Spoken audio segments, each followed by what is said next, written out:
आज की कहानी का शीर्षक है नहले पर दहला। एक गांव में 3 भाई रहते थे। वह तीनों झूठे किस्से गढ़ने में माहिर थे। जो भी इनके किस्से सुनता असंभव कहे बिना नहीं रहता। एक बार तीनों भाई यात्रा कर रहे थे। रास्ते में रात बिताने के लिए उन्होंने एक सराय में डेरा डाला। वहाँ एक राजकुमार भी ठहरा हुआ था। उसने कीमती लिबास पहना हुआ था और हीरे जवाहरातों से भी लदा हुआ था। उन भाइयों ने कभी किसी राजकुमार को नहीं देखा था, अतः उसे देखकर उन्हें उससे बड़ी ईर्ष्या हुई। उन्होंने सोचा, क्यों न अपनी कहानियों से राजकुमार को बेवकूफ़ बनाया जाए।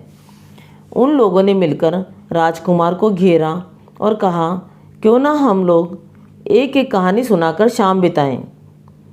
राजकुमार को यह बात पसंद आई। तत्काल एक भाई ने कहा, हम में से जो भी व्यक्ति किसी की कहानी पर विश्वास नहीं करेगा वह सुनाने वाले का दास बन जाएगा। सराय की एक बुजुर्ग को उन लोगों ने अपना न्यायाधीश बनाया। उन्हें विश्वास था कि उनकी बेतुकी और झूठी कहानी को सुनकर राजकुमार अवश्य इनकार करेगा और इस प्रकार वह उनका दास बनने या न बनने की सूरत में उन्हें दंड स्वरूप कोई कीमती चीज़ देने को राजी हो जाएगा।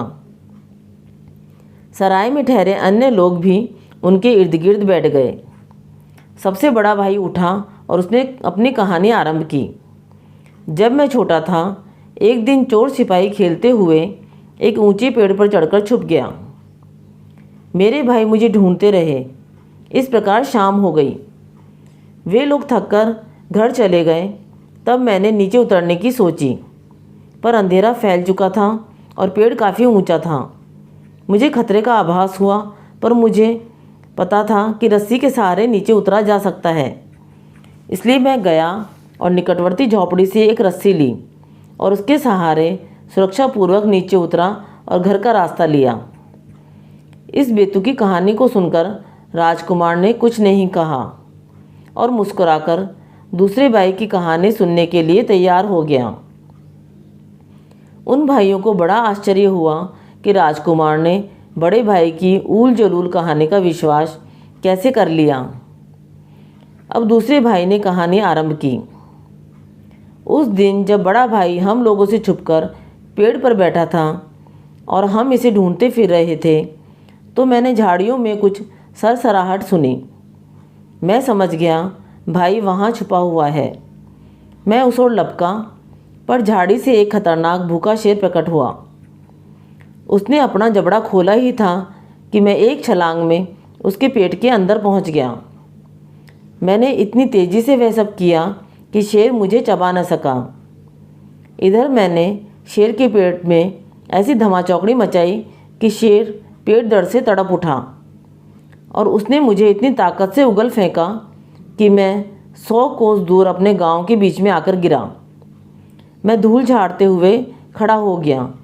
इस प्रकार मैंने सारे गांव को उस शेर से मुक्ति दिलाई, क्योंकि मुझसे डरकर उस शेर ने दोबारा हमारे गांव की ओर मुख नहीं किया। इस कहानी को सुनकर भी राजकुमार चुप रहा और उसने मुस्कुराकर तीसरे भाई की ओर देखा। अब हैरानी में होते हुए सबसे छोटे भाई ने अपनी कहानी आरंभ की। एक दिन मैं दरिया के किनारे टहल रहा था। देखा सभी मछेरे मुँह लटकाए चुपचाप दरिया की ओर देख रहे हैं। मैंने उनकी उदासी का कारण पूछा तो पता चला कि उन्हें सप्ताह भर से कोई शिकार नहीं मिला है और उनके परिवार के सभी लोग भूखे हैं।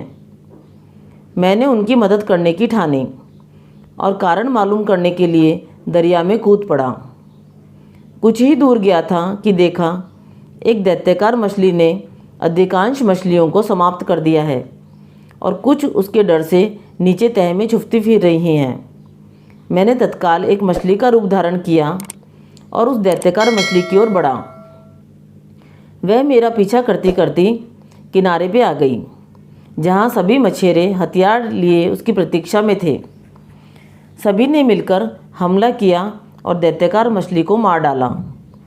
मैंने प्रसन्न होकर अपनी शक्ल बदली और इंसानी रूप में आ गया। सारे गांव वाले बहुत प्रसन्न हुए और उन्होंने बहुत बड़ी रकम पुरस्कार के रूप में देकर मुझे विदा किया। अंतिम कहानी सुनकर भी जब राजकुमार ने कुछ न कहा तो तीनों भाई बड़े शक पकाए। उन्होंने इशारे में एक दूसरे को समझा दिया कि वे भी राजकुमार की कहानी पर आपत्ति न करें और जो भी वह सुनाए विश्वास कर लें। राजकुमार ने अपनी कहानी आरंभ की। मैं एक राजकुमार हूँ। मेरी जायदाद की कोई सीमा नहीं है। मैं अपने 3 दासों को ढूंढने निकला हूँ जो राजमहल से फरार हो गए हैं। मुझे वे दास बहुत प्रिय भी थे, इसलिए मैं स्वयं उनकी खोज में भटक रहा हूँ।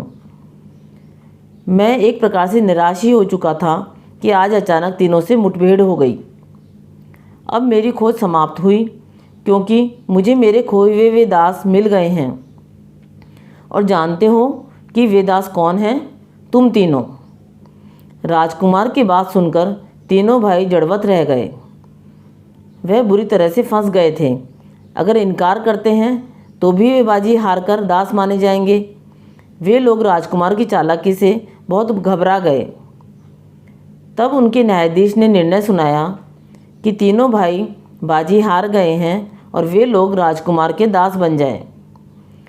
उनकी हालत देखकर राजकुमार को हंसी आ गई और उसने उन धूर्त भाइयों को इस शर्त पर क्षमा कर दिया कि भविष्य में वह गांव के सीधे साधे लोगों को अपनी झूठी कहानियों के जाल में नहीं फंसाएंगे।